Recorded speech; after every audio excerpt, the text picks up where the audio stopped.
அந்த பையன் பாவம்பா, ஏன்பா என் புள்ள விஜய் எப்படி திட்டுறாங்க, அவர் என்னப்பா செஞ்சாரு, சினிமாவை தூக்கி போட்டு வந்துட்டாரு, எவ்வளவோ கோடி கணக்கு சொத்தை விட்டுட்டு வந்துட்டாரு, அவரு பாட்டிக்கு வராரு, ஒரு 20 நிமிஷம் பேசுறாரு, அதை கூட பேச விட மாட்டேங்கிறீங்களா, படுபாவீங்களான்னு ஊர்ல இருக்க பாட்டி எல்லாம் திட்ட ஆரம்பிச்சிட்டாங்க. யாரு இதெல்லாம்? அவரு 50 வருஷம் வந்து இதுல இருந்தாரா, அதிகாரத்துல இருந்தாரா, இல்ல ஊழல் பண்ணாரா, இல்ல மொத்தமா கோடி கோடி அடிச்சுட்டு, இல்ல அவன் குடும்பத்தை மொத்தமா எடுத்துட்டு வந்து தன்னுடைய தங்கையும் எம்பி இன்னொரு மருமகனை தூக்கி வந்து பவர்ல போடுறது, என் பையனை தூக்கி போடுறது, இந்த மாதிரி குடும்பத்தை தூக்கி ஏதாவது கொண்டு வந்து வச்சாரா? அப்ப அவர் வந்து ஒரு நல்லது செய்யணும்னு நினைக்கும் பொழுது இந்த ஊடகங்கள் எந்த அளவுக்கு சூழ்ச்சியை செய்யுது. அப்ப நீங்க போன்ல பாக்குற 200 சேனல்ல எல்லாம் திட்டிக்கிட்டே இருப்பான். ஏன் மித்த கட்சி திட்ட மாட்டேங்கிறாங்க, ஏன் இபிஎஸ் ஏன் திட்ட மாட்டேங்கிறாங்க, வேற மத்த கட்சி தலைவர்கள் ஏன் திட்ட மாட்டேங்கிறாங்க?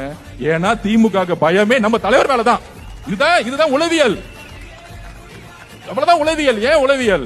இப்ப நான் இங்க உட்கார்ந்துட்டு இருக்கேன், லைலா மணியை பார்த்து திட்டிட்டு நான் வந்து கண்ணாம திட்டுறேன்னு வச்சுக்கோங்க, எனக்கு லைலா மணியை பார்த்து பயந்துட்டேன்னு அர்த்தம். என்னடா லைலா மணி நம்மளோட பெருசா வளராரு, நாளைக்கு கட்சியில பெருசா வளர்ந்துட்டாருன்னா பெரிய பிரச்சனை ஆயிடும். ரமேஷ் ரொம்ப பேசுறான், என்னோட வளர்ந்துருவானா, வா ரமேஷ் உன்னை பிச்சிருவா வா அப்படின்னு சொன்னா நான் பயந்துட்டேன்னு அர்த்தம். ஆனா என்னுடைய தம்பிகள் நல்லா பேசுறோன்னு கேட்டேன்னா அதுதான் அன்புன்னு அர்த்தம். அந்த அன்பு மக்கள் நம்ம தலைவர் மேல வச்சிருக்காங்க. நீ வளர்றா தம்பி, நாளை மினிஸ்டரா தம்பி, அப்படி நம்ம குடும்பமா இருக்கிறோம்.